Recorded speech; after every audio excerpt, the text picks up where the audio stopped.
To welcome everybody to the Women Who Mean Business International Women's Day or Women's Week. This year's theme is Choose the Challenge. A challenge world is an alert world. I've been running my own business for the last 8 years, and it's actually something I'm very passionate about.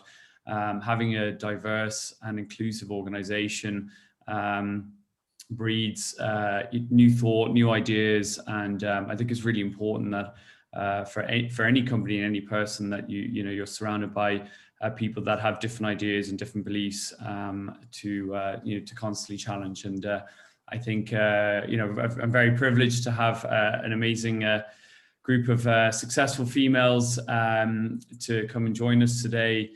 I think it's something really powerful when you get a group of people who are trailblazers in their industry to come along and provoke thought and healthy debate. So I'd like to thank all of them. And just to do a quick intro, we have Cecilia Ronan, who is CEO of Citibank Europe PLC and also country officer of Ireland, Louise Phelan, CEO of Phelan Energy Group, and Margot Slattery, Global Diversity and Inclusion Officer in Sodexo. So I'd like to ask them all to do an introduction. Cecilia, if you'd like to kick us off. Sure. So a little bit about myself, I suppose. I am, as Andrew was saying, I'm the CEO of Citibank Europe. So that means we're responsible for close to 11,000 employees across 22 countries out of Ireland. So quite an achievement for a small island to have that level of responsibility. From a personal point of view, I've been working in Citi for 21 years, previously in Microsoft, and prior to that worked in Africa. That's where I grew up. I'm one of 8 kids. I'm actually the eldest of 8, probably explains a lot. I have 6 brothers, that also explains a lot. And I'm very passionate, in fact, about diversity and inclusion, and have been all my life, in fact, having had a background, obviously coming from a different country. I have a brother who is gay. I have a sister who's disabled. So I can really relate to probably some of the challenges that people have, and the importance actually of opening up environments in firms so that people can feel comfortable to come as themselves to work every day. Great. Yeah. Thank you. Margot? All right. Great. Thank you. Thanks, Andrew, and thanks to Mason Alexander for hosting today's event, and lovely to join with Cecilia and Louise, who are 2 great women. A little bit about me. So kind of a different career trajectory. The current role, as you called out, I'm globally responsible for diversity and inclusion in Sodexo, which is an organization now of about 420,000 people around the world. We used to be about 470,000 before COVID. So as you can see, we've taken quite a hit in our numbers. And I've been doing that role for about 2 years. And prior to that, I was the CEO of our business, the P&L business in the Republic of Ireland and Northern Ireland. So quite a different trajectory into D&I. And probably my passion for D&I has been just something that's part of my life. Inclusion and equity has been at the very center of who I am. And I suppose a defining moment around that was in 2015, along with many people, including Louise and lots of other people in business in Ireland, being part of the fight for marriage equality and winning the referendum. And I was a co-chair of Glen at the time. So when you experience something like that, it changes you. And I think into 2016, I came back into my workplace and was going, what does the future hold and where do I take it from here? And I needed to do something radically different, so I did.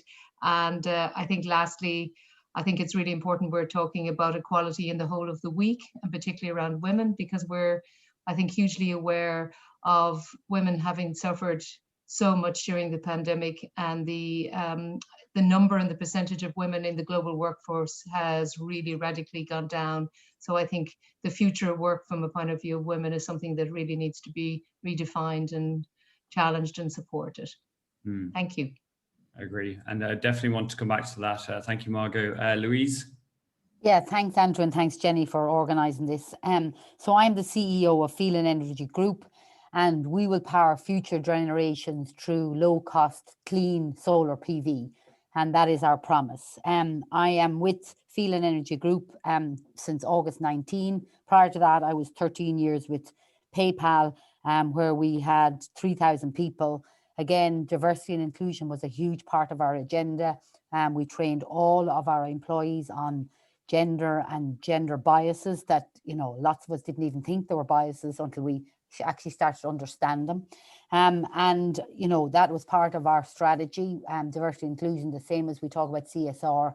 It has to be part of company strategy. We have to make a difference, and we have to make sure that it's not just a numbers game, but it's about truly having diversity of thought at your table, because all of us have diverse customers, whether we like it or whether we don't. So yeah, very interested in this whole area. I think, you know, it's part and parcel of what we need to do.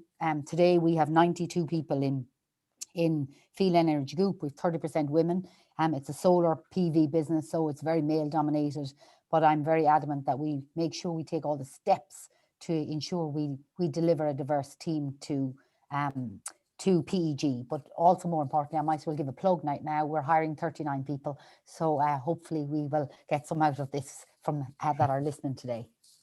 I'm sure you will. I'm sure you will. Well, listen, thank you all for a great introduction. And I'm going to jump right in. Cecilia, obviously diversity and inclusion is something that's very important to you. Can you tell me a little bit about, you know, your own career and how it's impacted, you know, your journey, and also then at Citibank as well, and how diversity and inclusion has improved and developed, you know, during your time there? So as I said, I'm in my 21st year in Citi, but I would have started quite junior in the organization. And actually my background is law, and I started in human resources. I moved into operations and technology. That's where I met Louise when I was heading up our service center, right? Back in the day, moved into then business management, country management, and now heading up the European business. So actually, I think in some respects, you could say I've been very fortunate. I've had a lot of opportunities in the same firm. I think that's really important actually as part of inclusion. So recognizing, taking almost a risk on talent. You may not have the skills today, right? But you can learn those skills if you've got obviously the right kind of components around it. I think what's interesting is I was appointed as the first female CEO of this bank, and this bank is over 55 years here. Right, so it took 55 years essentially to have a female in a role like that. Interestingly, I've got a lot more peers now than I had, say, 10 years ago, right? So Wells Fargo and Deutsche and Credit Suisse, they're all female CEOs, which didn't exist, let me be honest, because it's quite a male-dominated industry. So I think there's progress, although I read an article just recently, it seems to have stalled at about 31%. So we need to try and accelerate some of the pace of this activity. And I think that's where we're really focused on it in Citi. So how do we hire more, develop more, and retain more women, right? And it's not just women, it's across the variety of inclusion and diversity, because that adds obviously to value for business. The last point I would make, Andrew, is that there's a fundamental societal and legal issue actually at the heart of this as well, because we did some analysis, and I think there's 110 countries around the world that have a law on their books that actually inhibits the development and progression of women. And in fact, we have one here ourselves in our constitution, and the role of the woman in the house, right? Which essentially says we shouldn't leave it, right? But I think there's something fundamental that needs to happen in society, as well as obviously in the firms that we are responsible for. Yeah, no, I absolutely agree. Just before we started the call, you told a very nice story that you met Louise about 10 years ago. I just wanted to touch on that. What was the reason behind that? Why did you reach out to Louise, and what was the benefit from that? Yeah, sure. And Margot as well has helped me as well in my career. And that's really important, actually. As women, we're not so great actually at developing our networks. And sometimes we need that in order to gain confidence in what we're doing. So Louise very kindly brought me over to PayPal in Blanchardstown at the time and took me through, I suppose, how she runs her business and where I could learn. So it was a very open relationship and conversation. I remember, Louise, you told me a little bit about the bread basket and how you kind of have the various different dimensions in the bread basket, and that stuck with me. So actually the ability to support each other is fundamental, in fact, to the progression of women, right? And I know for me, things like mentoring is really important, right? So it is, as I said, about giving women that confidence to progress. And in fact, I had a lady come to me the other day and I'd forgotten about it. And 6 years ago, she said, I called her into the office for a one-to-one and I said, there's this role here. Why haven't you applied? Your 6 male peers all have. And she said, she actually said, I needed you to do that, Cecilia, to actually tell me that I had the capability to be able to do this. So I think it's really important that there is that support and that network, and then in turn that mentoring. Yeah, no, I agree. Margot, you've been a real, voice and I said trailblazer in the D&I conversation, in Ireland over the years. What do you think? Where do you think we are now with it, and where do you think we can go? What do we need to do to improve and develop and make sure that companies in Ireland are inclusive and have open and honest cultures? Sure, Andrew. I was going to say, do you really want to open that Pandora's box? I think we've made much progress, so it's always important to acknowledge great progress. And I think, like Cecilia's just said, and Louise, I think, would attune to the same, that when we remember our early careers versus now, there has been big change. Even I think to Cecilia's point about women in very senior leadership roles, CEOs, etc., I see so much more. Do I think enough has happened? I don't think so. I think Ireland still lags quite a way behind. Just take an example, the gender pay gap. I mean, the last 2 or 3 governments have not proceeded with this. It is definitely damaging women, particularly those on the lower ranks and those who are, not far off from the minimum wage, because when something is not focused on, it doesn't move and change. I think the balance of women on boards in Ireland is still pretty poor. And I think if you look at boards and discussions around that over the last week or two, you'll see that behaviours and challenging behaviours are still very evident in Irish life. And as a country that's quite small and can be quite, networked in a network of people who know each other, it's really important to have good governance. So I think that that's an area that we need to make great progression on. I think from a point of view of social equality, we certainly feel freer as people who are LGBT+. I think disability is still got some way to go in Ireland. I think ageism is rife, and we've seen that through COVID. Are we providing enough opportunities for our youth? I think there's still a really big piece of work to be done there. And then social inclusion is a really big area. I know as somebody from the countryside in Ireland, I never really experienced this, but friends of mine and my partner from Dublin would all talk about Dublin was what school you went to, where you came from, all of that sort of thing. I'm from Bruff in County Limerick, and there was one school and it was the only school you could go to. But, so I didn't have that suffering kind of thing. But I think social inclusion and, what your address is, what your background and what your education is still seen as important in Ireland. And we need to really open the doors and I think refresh that. So I think in conclusion, some good work done, and certainly from an Ireland of 20, 30, 40 years ago, and the terrible things we've seen recently around mother and baby homes, etc. We've come a long way, but we were coming from a low bar, and I think we need to set the bar very high, and we need to be demanding of our government as well. So as I said, it's a bit of a Pandora's box, but hopefully I've given a few thoughts there. Yeah, no, really interesting, and thank you. Speaking of government, I actually recently read Barack Obama's autobiography. Fantastic read if anyone's interested in his journey. But there's actually quite a big piece in it about his cabinet. I think there was 6 females and 10 males on it. And at one point, one of his colleagues came to him, female colleague, and said, the women on your cabinet don't feel valued. The men are shouting over them, they're swearing, and they feel bullied. And he sat down with them all and went through it. But just really interesting that it was just like this unconscious bias that he himself and his male colleagues weren't thinking about, and it was really important, and he was really thankful that it came to his attention.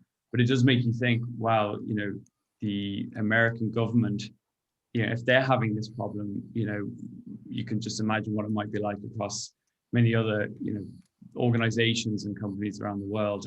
Which leads to my question to Louise, actually. Louise, you're one of the most high-profile businesswomen in Ireland. Your success has just been unparalleled, and what you did in PayPal. But actually, very interested to know, you were the first female board member of Ryanair. How did that come about, and what challenges did you face with that?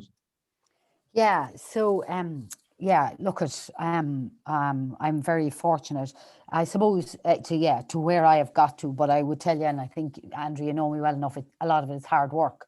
But I think it's back to what Cecilia started out her conversation about family. She's one of 8. I'm one of 17. 9 girls, 8 boys. Yeah, so I've trumped you 10 times. Okay, Cecilia. And I'm the second youngest. And I'm now working for the chair of Feeling Energy Group, which is my brother, who is the second eldest. And we always would have had a very strong relationship.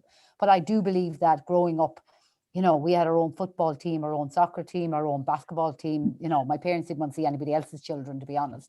But what I would tell you is, it is about how that's part of your upbringing, and it's part of, there was people talking about biases, you know, later on in life that I didn't even know existed. A bit what Margot said, what school you went to, what address you lived in. You know, we were lucky to live in a local community, and then we were housed off to boarding school, and my parents forfeited all their holidays for us to educate us. They believed in education. But I think that certainly served me well and my family well. But also believing, when you're sitting around the table with 17, everybody had a voice, because if you didn't, you were shouted down, or you were called out if you said nothing, and you were told to stay quiet if you said too much. So you had a very good balanced view of what went on around the table, and all about risks and how business went and stuff like that. And there was an insist in our home that you had your breakfast, dinner, and tea with your people at the table, not like what we do today where they watch TV. But I suppose that's how I sort of came along my journey, and I took risks and decisions throughout my career that I would have depended on my family to say, what do you think? And what does that look like? And I suppose then, you know, coming up to, you know, working within companies like GE, like PayPal, you're very internally focused for a long time trying to do your job, because you have a huge responsibility back to the mothership in the States.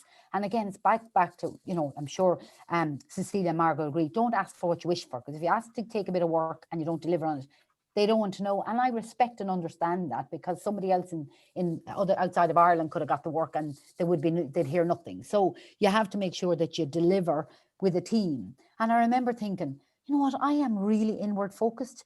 And, you know, I see people, male, no disrespect, having the conversations at the water coolers. And I wasn't that person, because I was thinking, I'm too busy. So if I get up to my desk, I'm going to have to talk to somebody and I'm going to waste some time. So I won't do that. I'll just stay where I am. And I also found that, you know what, I was very inward focused. And I remember meeting Mark O'Donnell, who worked in Deloitte, and he said to me, Louise, you know, you're flying it internally, but you need to do something about your profile. And I remember thinking about, you know what, he's right. And I remember thinking, okay, I need to get in the map here. And I was about to announce the 1,000 jobs in Dundalk. I had never thought about going to government or going to Enda Kenny as the Taoiseach at the time. And I remember ringing the office, Enda's office, having spoken to him a few times about small things, and I had family in politics.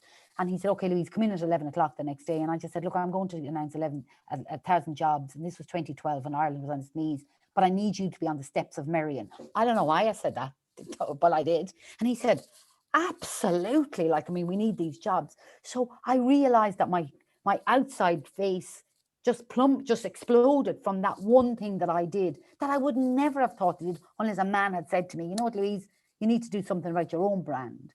So I think that brand piece led to, then I kind of thought, you know what, we're doing really good things as we wear the Irish jersey, lots of females, lots of males. But I just felt there was an opportunity for me to say, you know what, put my own brand out there. I am working really hard, and I'm doing, you know, taking big steps to help Ireland Inc. And I think, again, that's where the piece came about, where Michael O'Leary contacted me, you know, and asked me, would I join his board? I assumed that there was a customer complaint. I was looking through everything in PayPal for about 2 weeks before I could pick up the courage to ring him back. And then to discover that he wanted to ask me, would I join his board? And I was going, why me?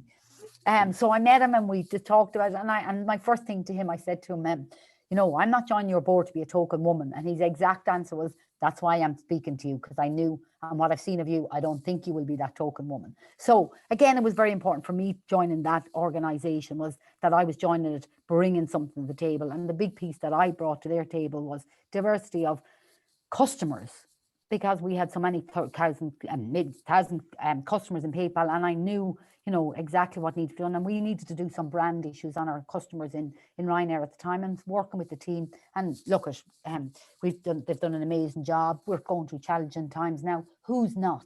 But it's about the resilience of your leadership team and the resilience of your board. And it is about having that diversity of thought around the table so that you are covering all your customers. And I think the most important people to all of us is that we make sure we look after our customers and our employees, and they are all diverse.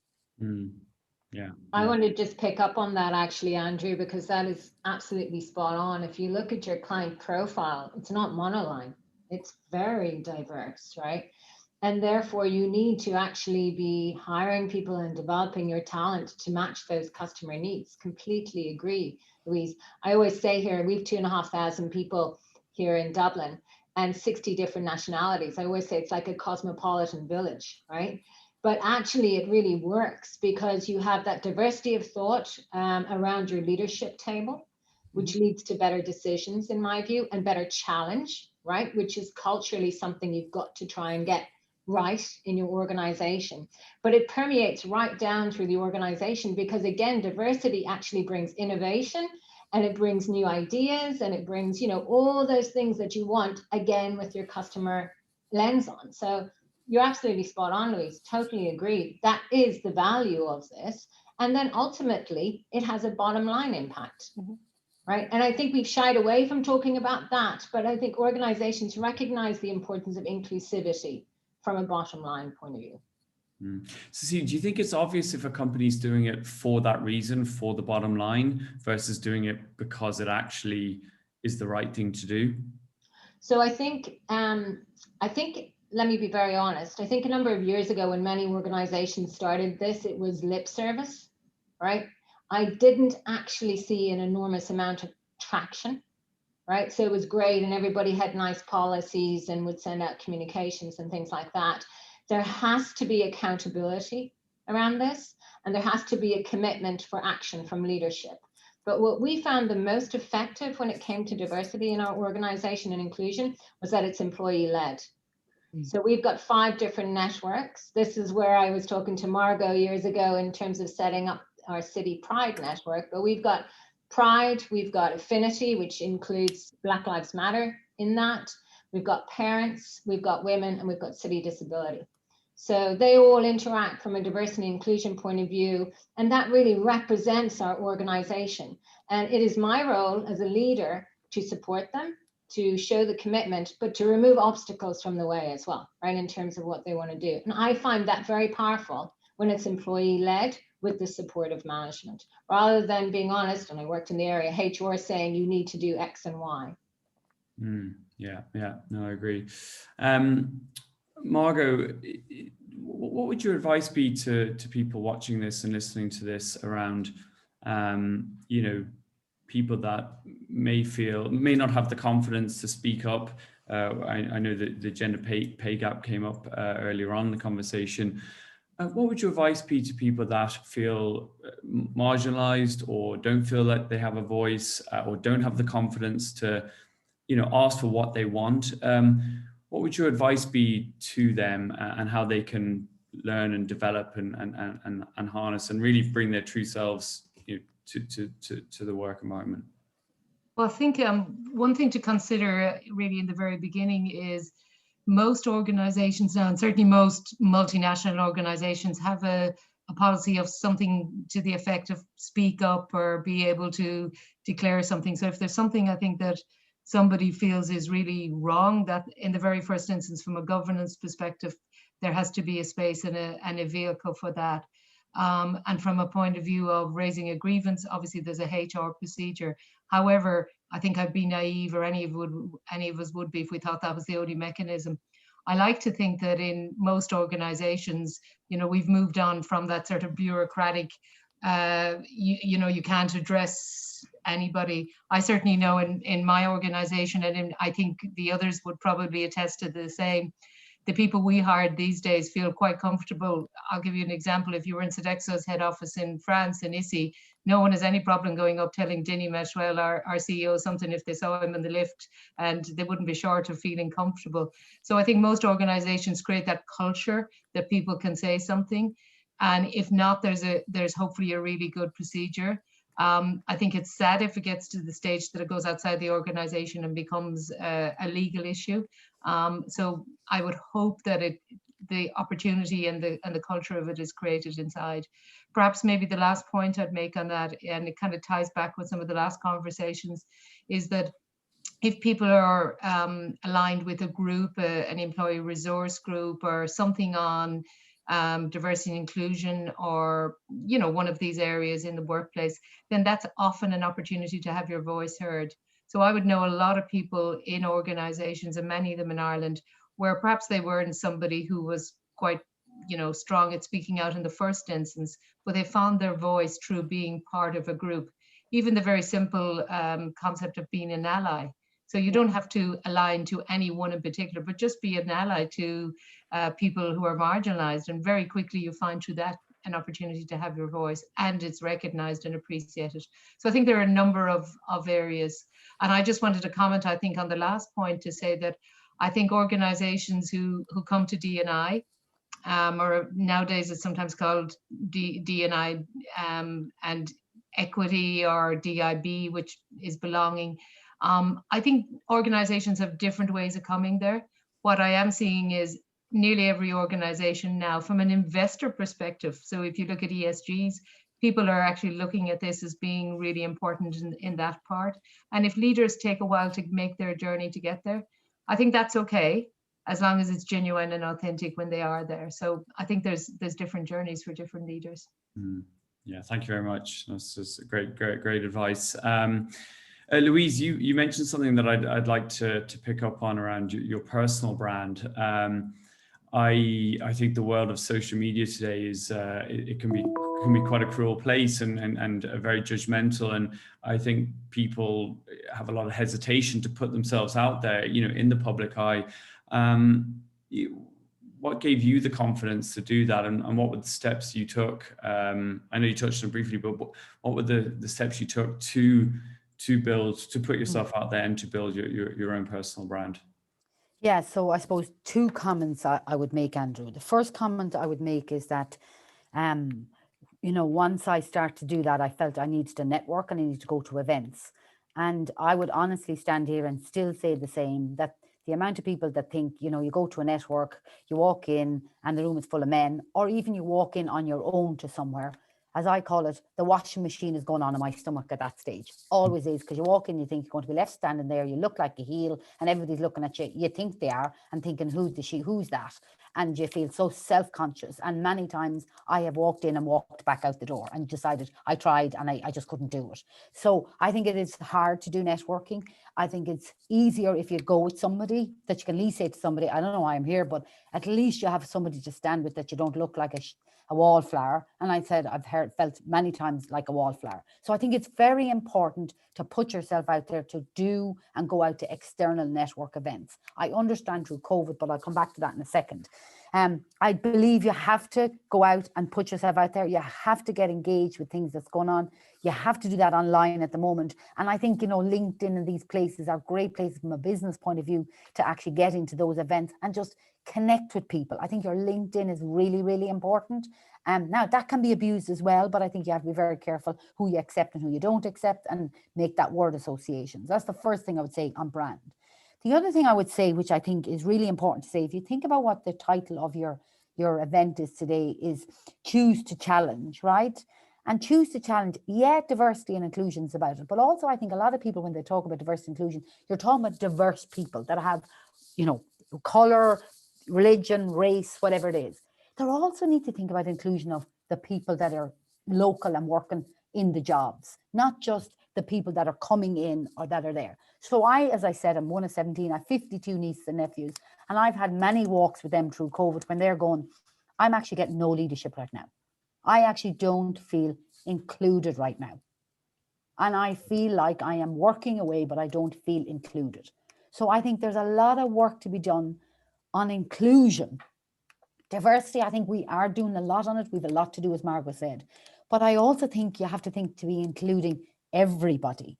And I just feel that there's a lack of confidence in females to feel that inclusion. So I made a comment 2 days ago at a women's event that I did, where I said, you know, everybody's got to take responsibility for their own brand and their own networking, and they can ask for help along the way and they can go with other people. But ultimately, your personal brand is yours to own. And I have said, if you go into a meeting with 2 people or 10 people and you're a female or a male and you don't open your mouth, you have left that meeting with those people thinking nothing of you. They're not thinking good, they're not thinking bad, but you've left a nothing. And I would always say to everybody, if you're going to meetings, you're privileged to be at meetings, you're privileged to be the decision maker, you're privileged to put input into the meeting. That's a privilege to be at a meeting. I think it's a great privilege because you get to hear other people's diversity of thought and thinking. But it's also your responsibility to open your mouth. And that may be, oh, I'm nervous, I'm afraid to, but you're in the meeting because you know something about the subject matter. Ask a question to understand. So at least then people go, oh yeah, that was a good question or a bad question. It doesn't matter, but you've put your voice in the room. And I think a lot of people go into meetings and go into situations and say nothing. But personally, you've left your brand as a nothing. And a lot of people don't like to hear that, but that's the reality. So I would say I personally invested in putting my head above the paradigm, asking the stupid question and thinking, oh, they are all looking at me now and I can feel I'm getting red because I must be a stupid question. But I can guarantee it's out of experience you learn. There was 5 other people around that table that didn't have a clue what that understood either. So I think that's really important. And I think companies are responsible, society is responsible, communication, media, all of them is responsible. But ultimately, your personal brand is yours to own. And you can ask for help and support in it, but I believe it's yours to own. Yeah, no, I absolutely agree. And have you, I know you came from a big family, but have you had mentors? Have you had support over the years? Listen to me, I've had so many mentors, absolutely. Because again, it's really important, like someone like Margot, I would bounce things off Margot a lot of the time, no more than she would me. And it's about, come here till I tell you, what do you think? But also it's trusted advisors is nearly as important as mentors. If you don't have a match on a mentor, well then you won't put the vulnerability of yourself out. Where if you have somebody that you can say, come here till I ask you, many a time I've picked up the phone to the likes of Margot and said, come here till I tell you, here's what I'm thinking about. Am I off the wall, or is that reasonable, or is that the right thing? It's anybody who doesn't have a trusted advisor, and that could be a sister, a brother, an aunt, an uncle, somebody that will not judge you, because a lot of people are out there judging you. So if you put your brand out there, you might get 1 cheerlead and you might get 5 slaps. That's what you have to be prepared for, but you have to decipher what's important to you, and do the 5 slaps matter? And 9 times out of 10, they don't. It's just somebody jealous or is judging you. But I would just say it's really important to think about your brand and think about how you manage your own brand. And it's not about all social media. Sometimes saying nothing actually gets you a better voice. Yeah, thanks. Great advice, Louise. Cecilia, obviously you mentioned first female CEO of Citibank Ireland. What were the challenges you had to overcome to get where you are today? So I think, part of it is a little bit what Louise was talking about. Part of it is actually your own self-confidence, right? That you can actually do the job, because, I spent the time, and it's a bit stereotypical, but I was like, well, can I do this job 90%, right? Or 100%? So, you tend to self-analyze where the gaps are, right? So I think part of that is actually overcoming that and realizing that you will learn on the job, and exactly to the point on mentors or coaches or sponsors, right? Because they each have a different role to play in the organization, and seeking out that help, I think, has been important. I would have taken on the country role 3 years ago, but I took on the CEO role of Europe in February, end of February 2020. So you can well imagine what life has been like, right? So I think it's actually about having your team around you in as much as you can in the virtual setting, and really understanding what is it that the strengths are of the team. Where can they supplement perhaps where you don't have that? Where can you lean on them, give them the credit, and really get the support? So I think you can get to a certain place. It's then actually about, can you be successful when you get to that place? And the success has to come with your team right? So I think for me, if there was a piece of advice, and I've learned it through certainly this last year, taking on a new team, taking on a new role, and in a crisis, is how can you identify that and the sweet spots, really. Personally, in terms of the challenge, I've had my own personal challenges, right? So actually, I was married. I was expecting my daughter, and my husband decided he was going to leave. So actually, I returned from maternity leave as a single mom, right? So actually, that to me made a big decision for me in my life about how do I focus and how do I get balance, right? Because I was doing it by myself. And so I think that from a personal point of view, that was a challenge I had to overcome. But I have to say my organization, and it goes back to that inclusion and understanding and diversity, were exceptionally supportive. And so I think you have to, and this is something I carry with me a lot now, you have to have empathy. You have to have understanding. It's not all cookie cutter, right? And there are different perspectives. And that is the power of diversity. It's bringing those different perspectives together. And how did you I mean, that must have been a very unsettled time in your life, a nervous time in your life. Like, how did you deal with that? You know, going back to work, being a single parent. Yeah. And that was before the days that working from home was what everybody did, right? So it was office 5 days a week type of thing. I think you just have to structure. You have to look at the people you can depend upon, right? You have to also understand where your limits are. So I remember saying, like, I'll be in early in the morning, but I need to be gone to do bath in the evening. I need to be home for that to spend the quality time, and then I'll go back on calls again, right? But I had 2 bosses at the time, and I think having the honest conversations with them is really important. I could have hidden this, right, and said everything was rosy at home, but I had the honest conversation. And I think setting your expectations up front, and that there are times maybe, I am able to put the foot on the accelerator, and then there are times actually I need to take it off a little bit for a few weeks. And being really honest about that is important. Yeah. No, I completely agree.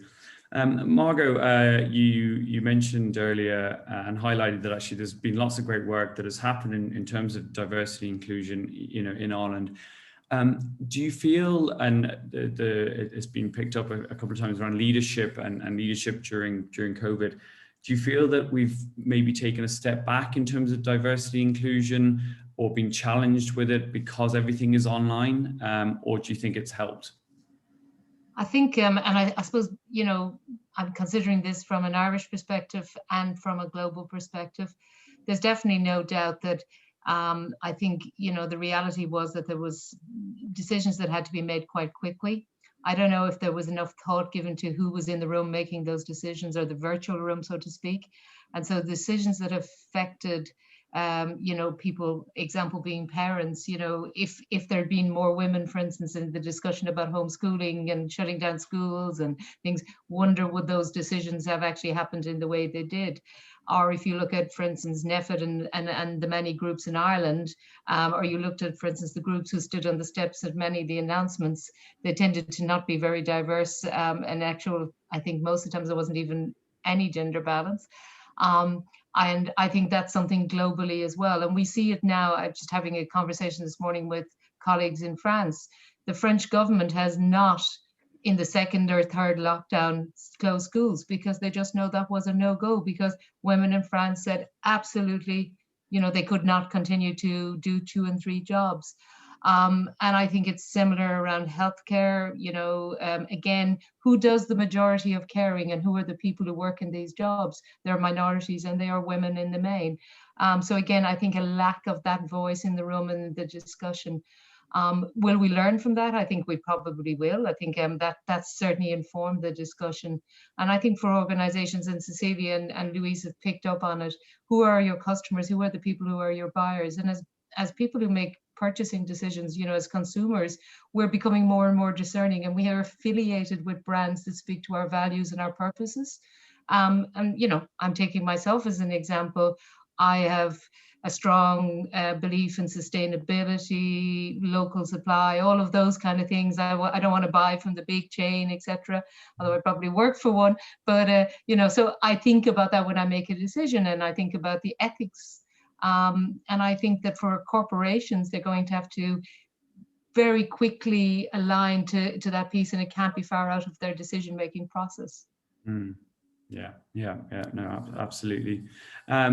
Louise, there's probably a lot of people, I actually found over the last year, a lot of people are looking at life decisions, and obviously including that is the work decisions. And I think a lot of people, even though it's, you know, we're in an uncertain period of a lifetime, you know, people are actually starting to look at, you know, their career options and opportunities. You know, you left one of the biggest companies, most successful companies in the world, to become CEO of Feeling Energy, your brother's business. Why did you do that, and what gave you the push or the pull factor to step into a new challenge? Yeah, so I suppose a great question. Here's the first thing I would say is, this may sound strange, but this is honest and reality. As I said, I'm one of 17, and I had heard once or twice throughout my family saying, you know, there was events that the family was doing, but they would always check with me first to see would I be in the country. And I found that extremely emotional. I thought, I was shocked. I genuinely was. I was happily merrily going around the world. I was out of the country 280 days a year, thinking I'm back at the weekends or I'm flying family in or out. So I was convinced I had all bases covered. And I really genuinely did feel I had bases covered. I tried not to be away at weekends, and, you know, I'd go, you know, Sundays. So I did my Saturday with my mum before she passed away. I did all the things that I thought I did. And when I heard my family say, you know, we better check with Louise, you know, we're putting in a date in the diary for the whole family to meet, we check with Louise. And I just thought, oh my God, have I created this sort of alienation of myself outside my family, and they're thinking of me as opposed to I'm only one, and I'm, you know, I was married and I've subsequently separated, but hey, but I just felt, oh, what's it all for? And I had traveled. I'd been 13 years at PayPal, loved it. I worked for American companies all my career, bar this one, and I just thought, you know what, it's not about the money. I actually need to step off this merry-go-round and maybe just give different time to my family. So I took 6 months off. I did all the 5-star hotels. I'd spent a huge amount of time with family. I decided I was retired. After 6 months, I thought, well, I can't do that yet. And I had got loads of requests for back into multinationals, back into CEO roles. And I just said no. And my brother contacted me the day I rang him and said, I've done it. And he went, oh, that's fantastic. When are you joining me? I know you're taking 6 months off. And I went, no. You're not joining you. You're on a list, and, you know, you're actually at the bottom, by the way. And I remember he said to me, come on, when we sailed around the Amalfi Coast for a week, and he said, what do you want out of life? And you know what? That was the real question I needed to be asked by, like, a family member. What do you want out of life? You know, you have a nice lifestyle, you've worked hard, you've made your money. What's it all for? He said, he was 69, he's 70 this year. And he said, Louise, I need somebody that, you know, it's a family business and I can trust. And I just think it's bringing you into an environment where you can change the world again. You change the world when you work for GE with the light bulb. You change the world when PayPal democratized money and you brought all those jobs to Ireland. You can change the world again by bringing electricity to countries like Afghanistan that have only 39% connected to the grid. And you know what? I just kind of said, it is not about the money right now. It is about making that difference again. So I really do think you don't do it until you kind of start something like that wrenches at your heart. I thought I was living the dream and doing all the right things. In reality, I was leaving a whole piece of my life, you know, to somebody else to manage, and my family were doing that for me. And again, I just realized, what is all this for? You'll come into the world with nothing and you'll go out of the world with nothing. So why don't you just decide what balance you want to, when you're able to have that balance? And I'm truly, truly delighted to have joined this organization, because I truly believe we are changing the world, and we're going to leave a legacy for our children's children by letting every child in the world have a bit of Bakelite in their hand, or get up in the night and turn on electricity and have a light bulb. Can you just imagine, Andrew, if you woke up this morning and there was no electricity?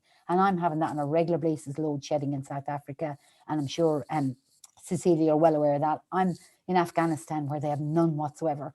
I just think there's where I'm making a difference. And that's why I made that big life decision. But it wasn't until somebody held a mirror up and it was family that said, we're making decisions because you're based only on you and you're only one of the 17, not all of the 17. Yeah. So that's my honest answer. No, really glad to hear that, and congrats, Louise. So it's such a great story. I'm conscious we're going to have a few questions coming in, but just before we go to a Q&A, just to ask you all, I'll start with Cecilia. Anyone listening to this or watching this today, like what advice would you give them around, career confidence, channeling, open and inclusive debates? What advice would you give the audience today? Yeah, I suppose I'd nearly split it into two ways. I always say, identify opportunities, don't wait to be asked, and then make your contribution of an exceptionally high quality, right? That's how I moved from many different areas in the organization. So I spotted, I got involved, and I learned, right? And I think that's how I progressed. I think on the personal side, my younger self, I would be telling myself, don't take things too seriously. You're not saving the world, right?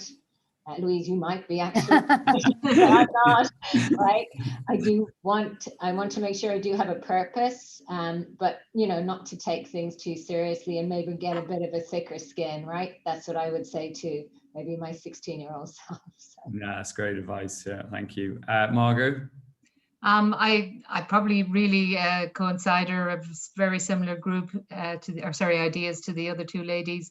I think, I'm at a stage in life where it's been definitely about purpose. It's been about doing something for me. So like Louise, I could have gone on that treadmill, but I've decided to do something different. I think, one of the things that's been interesting is to build a great reputation with an organization as you're ready to change. And that organization creates that space for you as well. I think, it's great to have heart about things and to really care about what you're doing. And if that's something you care about, then you've got to work that extra hard piece for a period of time. So for instance, I was doing D&I at the side of my desk when I was a CEO, and I was doing things, with our groups all over the world and doing things. It wasn't something I was doing Monday to Friday, 9 to 5. That happened in the rest of the time, or you read and you inform yourself. So you've got to put in that extra work in the beginning and make your own look, so to speak, into the future. I think that's incredibly important. And like Louise, maybe just that follow upon, because I think I resonated so much with what you're saying, Louise, about light. When you see the efforts of your work in such a different way. So for instance, I was in India last year and around Asia with our business, and I saw just the simplest little things, like just in the countryside in India, through programs that we have done, we have created situations where young women, we've put bathrooms in rural locations so they can go to the bathroom, so they can go to work for the first time, because it wasn't safe to go to work because there isn't a bathroom. So it's those little things that can make such a difference. So dream big, I think, and aspire to make for change. It's worth it. Yeah, absolutely. No, thank you, and absolutely spot on. And Louise, any advice you would give to our audience, and also to plug Feel Energy? We're hiring 39 people. Why should someone join Feel Energy? I mean, it sounds like you're doing amazing things, but because I'm an amazing CEO, Andrew. Aside from that, thanks. No, so I said a couple of things. First of all, I would say, stay true to who you are. Remember where you came from, because they have set you up for life, not just for your next job or your next journey. They've set you up for life. That's so important. Never stop learning. So you have to be able to put your head above the paradigm, but it's back to what I said earlier. You've got to put your voice in the room all the way along, so people will notice and say, actually, yeah, they know what they're talking about, or they're asking the right questions, or they're being heard. Please, all the females that are listening today, please let your voice be heard, because you're very competent, very capable. And sometimes we let other people take our voices for us and not follow through in it. So I'd say stay true to who you are. Remember where you came from. Never stop learning, but put your voice in the room. Yeah, I agree. No, thanks. for And that. why would you join Feel Energy Group? Because you know what? We are changing the world and we are making a difference for our children's future to make sure that everybody has the opportunity to flick of a switch and have electricity. Yeah, amazing. Thanks, Louise. And sounds really exciting. Might be applying myself. A few questions coming in, and just welcome any more if anyone wants to type them in. So I'll open up to everyone's answer. How would you advise, firstly, companies for women within companies to drive equality and stop the most apologetic approach some have in justifying themselves? It's like the imposter complex I've seen over the years and to this day. So I'm it's not that I'm necessarily putting up my hand to respond, but I'm just trying to understand the question. How do we advise companies where people feel that they have the imposter syndrome? Is that the genesis of the question? Yeah. Well, I think, you know, if people feel that in an organization, it strikes me that there might be a little bit, there's a disjoint, that perhaps people are feeling something and they're not connecting with ways in the organization. I think it's probably starting by asking and saying, you know, I'm feeling this, who might I speak to, looking maybe for some, it might start with mentoring or coaching in the organization. Long-term it's sponsoring, because they're all very different things, but getting somebody who can help and support you. And a bit like Louise and Cecilia have spoken to is, you know, you speak both externally and internally and get the right kind of support that helps move you forward. So that's my 2 pence. The others may have a different perspective. Yeah, I'm also interpreting the question as how do you advise companies actually in the first instance. So for me, actually, one of the things that we did here, it is working successfully, and it actually is a comply or explain point, is you must have diverse slates, right? So you must have, and you must have diverse panels, right? And in fact, Andrew, in your role, you must provide diverse candidates, right? So if we don't start that circular in a positive way, right, and encourage this, I think, you know, we're not going to build that pipeline appropriately as it goes into the future. So for me, that is about how we actually get above that 31% in many of the firms at a senior level. Thank you. A question actually just came in here, and it's actually something I was going to ask myself, because I know so many people that have experienced this. But the question is, what advice would you give to someone who's approached a mentor and they decline to mentor you, as they say they're too busy, or may even just ignore you? Yeah, so I'll throw my thing top and tape into that. So here's what I would say. I think it's really, really important that there's a connection. Okay, so that they're not a stranger and they're coming to meet you and they're going, I have a busy day, we all have busy lives, and it is a time commitment if you're going to do it properly, right? So the first thing I would say is there has to be some form of connection, whether that's a referral of a friend to a friend or a friend. Lots of people have asked me to mentor them or do things, and through COVID, I've walked with loads of people that I never met before, and I've said, I will have no problem walking with you and, you know, talking through your issue. But right now, I genuinely don't have the capacity to be a mentor to you right now. And here's the reasons why: because I'm not long in the company, I'm hiring 39 people, the business has grown, we've 2 or 3 significantly big projects at the moment, and I would not be able to give of my full commitment to you. So I think you have to declare the truth. I think it's just bad manners, to be perfectly honest, if somebody doesn't come back to say I can or I can't. But I do think it's very important that there is a connection, meaning that that person, you're bringing something, learning for that person, as well as you're getting learning from them. But I also feel it's important that the person that's looking for the mentor has to own it. Has to own it, has to set it up, has to organize it, has to make it work, has to facilitate the person they're using all the time. Because if I'm giving of my time, I am chock-a-block every day, right? For my own 92 people and obviously customers and people that I'm working with. So if I'm helping somebody out, I'm very happy to do it. But I expect them to take the lead on it and make it all organized. And I will show up and give all of myself for that hour and a half and dedicate to that person. But I won't be coming away with actions. Yeah, exactly. I won't be coming away with actions. The person that's looking for the mentor is going to take the actions, and they're going to tell me what they've done differently the next time they meet me. And I'm going to ask questions because I'll know the questions to ask to see have they done it. But I think that's really, really important. And I think some people feel if you're going to be the mentor, well, then they're just asking you and you say, yes, I'm happy to help you. And then they go, now. And I go, no. Now means you start. And then I also think I would tell you great advice I got many, many years ago when you're looking for mentors or support is go with a problem. Don't talk abstract. Because you know what? Mañana, right? I'm bored in a minute.